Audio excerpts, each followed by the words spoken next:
ओम श्री गुरुवे नमः। ओम शांति शांति शांति।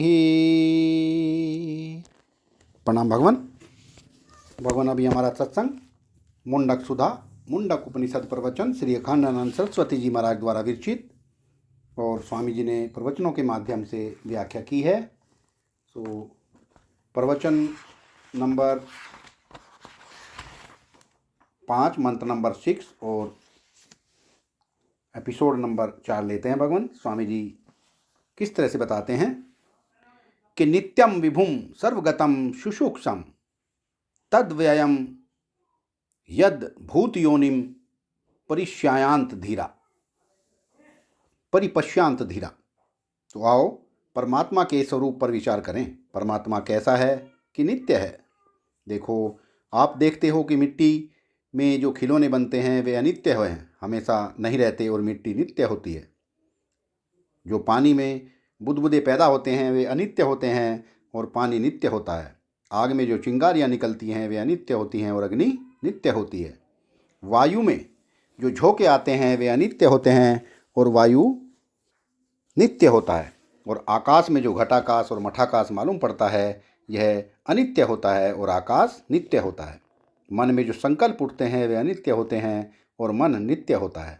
बुद्धि में जो विचार उठते हैं वे विचार अनित्य होते हैं और बुद्धि नित्य होती है। अब आप साक्षी जो दृश्य देखते हो वे अनित्य होते हैं और आप साक्षी नित्य होते हो। इस प्रकार देखो, नित्यम दुनिया बदल रही है और ईश्वर नहीं बदल रहा है। हम शाश्वत टिक रहे हैं। हम जानते हैं कितनी हवाएं आई और कितनी चली गई। वाह भगवान वाह। जब यह हवा आती है ना, आदमी का मन हो जाता है कि इसके साथ बह जाएं। यह हवा आने पर न बहाना नित्यता का लक्षण है। यह हवा आने पर न बहना नित्यता का लक्षण है।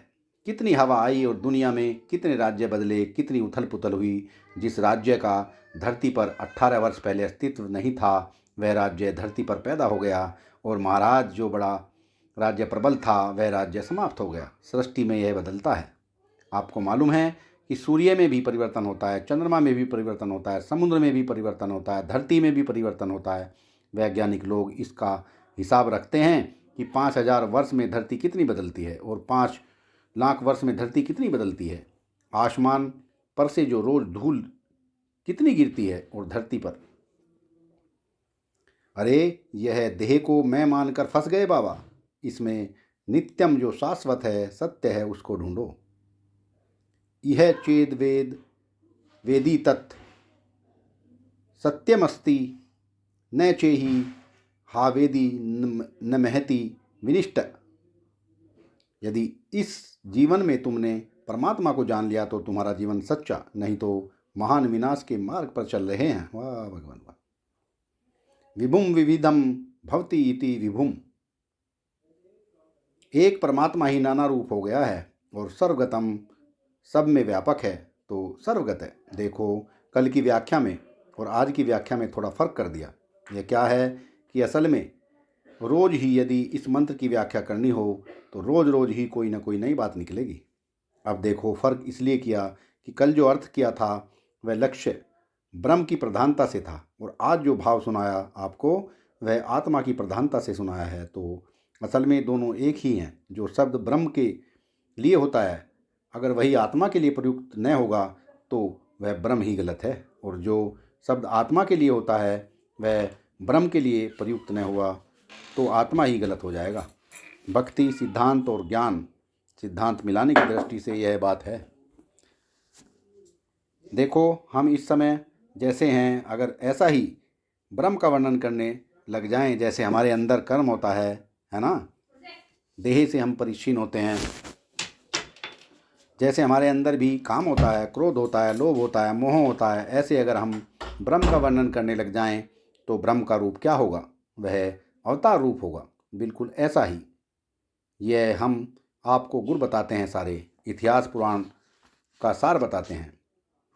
अज्ञान दशा में जैसे अगर ब्रह्म का उसी दशा में वर्णन किया जाए, अज्ञान दशा में जैसे हम हैं, अगर ब्रह्म का उसी दशा में वर्णन किया जाए तो उसका नाम अवतार होगा।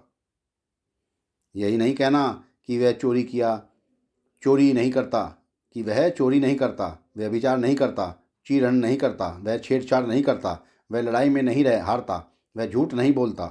आपकी दशा का जब हम ब्रह्म पर आरोप करते हैं तब वह अवतार हो जाता है, और ब्रह्म की दशा का जब हम अपने ऊपर आरोप करते हैं तो वह हम ब्रह्म हो जाते हैं। ब्रह्म के सारे लक्षण हम अपने में घटा लें यह तो उचित है, पर यदि हम अपने सारे लक्षण ब्रह्म में घटावें तो क्या यह अनुचित है? यह अनुचित नहीं है नारायण। आप डरना मत। महात्मा लोग इस वस्तु का साक्षात्कार किए रहते हैं कि एक परमात्मा के सिवाय दूसरी कोई वस्तु नहीं है। एक कीड़े की जो अवस्था होती है, एक कीड़े का जो मैं है वह ब्रह्म का मैं है। वाह भगवान वाह। ब्रह्म क्यों नहीं कीड़े के रूप में प्रकट होगा? वह क्यों नहीं वराह बनेगा? वह क्यों नहीं मछली बनेगा? ब्रह्म क्यों नहीं सिद्ध बनेगा? क्योंकि सबकी आत्मा ब्रह्म है। तो यह आपको इसलिए बताया कि जब तक तत्वमसि महावाक्य के अर्थ को कोई स्वीकार नहीं करे तब तक पुराण का इतिहास का अभिप्राय कभी उसकी समझ में आवेगा ही नहीं। अब यह आपको सुनाते हैं।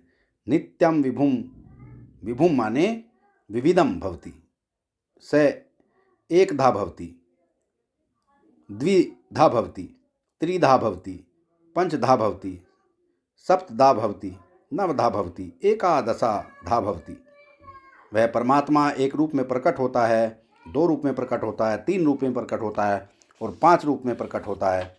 एक प्रकृति के रूप में प्रकट होता है, दो दृष्टा और दृश्य के रूप में प्रकट होता है, तीन गुण के रूप में प्रकट होता है, पांच कर्मेंद्रिय ज्ञानेंद्रिय के रूप में प्रकट होता है, सात धातुओं के रूप में प्रकट होता है, नौ इंद्रियों छिद्रों के रूप में प्रकट होता है। एकादशाधा भवति, मन सहित इंद्रियों के रूप में प्रकट होता है। इसको बोलते हैं विविध। तो इसका क्या अर्थ हुआ कि संसार में जो कुछ है उसके रूप में विभु परमात्मा प्रकट हुआ है। सबका उपादान कारण परमात्मा है। विभु का अर्थ है विभवति, विविधम भवति, सबका उपादान कारण परमात्मा है। और नित्यम, नित्यम का अर्थ है बाधित सत्य है। सर्वगतम का अर्थ व्यापक है। कल बताया था कि विभु का अर्थ व्यापक है और सर्वगतम का अर्थ सर्व उपादान है। अब विभु माने विभवनशील और सर्वगत माने सर्वव्यापी है। देशवत व्यापक है, यह बात सर्वगत में कही गई। कारणवत व्यापक है, यह बात विभु में कही गई। और कालवत व्यापक है, यह बात नित्य में कही गई। परमात्मा की विभुता अगर समझनी हो तो वेदांत की रीति से तो ऐसे समझी जाती है। नित्यम विभु सर्वगतम, नित्यम विभुम सर्वगतम बोले ऐसा परमात्मा, तो इसका अर्थ हुआ नित्य है।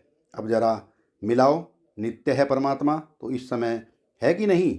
जो इस समय नहीं होगा वह नित्य काहे को होगा? वह तो बिल्कुल बोगस होगा।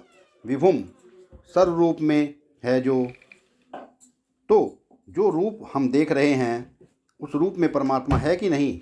भले ही यह परिमाणी रूप है कि विवर्तित रूप है, इस बात को छोड़ दो, लेकिन जो रूप भी हम देख रहे हैं और जो देखे जा रहे हैं, यह नहीं समझना कि देख रहे हैं सो ही है। जिस रूप में हम देखे जा रहे हैं उस रूप में परमात्मा, और जिस रूप में तुम देख रहे हो उस रूप में परमात्मा, क्योंकि सब रूप उसी के हैं। एक अद्वैतवादी और परिणामवादी आपस में लड़ाई कर लेंगे कि विवर्त के रूप में सब है कि परिमाण के रूप में सब है। यह लड़ाई दार्शनिकों की है, लेकिन परमात्मा सर्व है, इसमें कोई मतभेद नहीं है।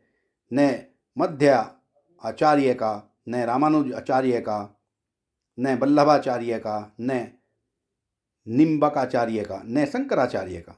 सर्व किस रूप में सर्व है, यह सब परमात्मा का विश्लेषण है। यह रामानुज आचार्य बोलते हैं। यह परमात्मा का शक्ति निपेक्ष है, यह निम्बकाचार्य जी बोलते हैं।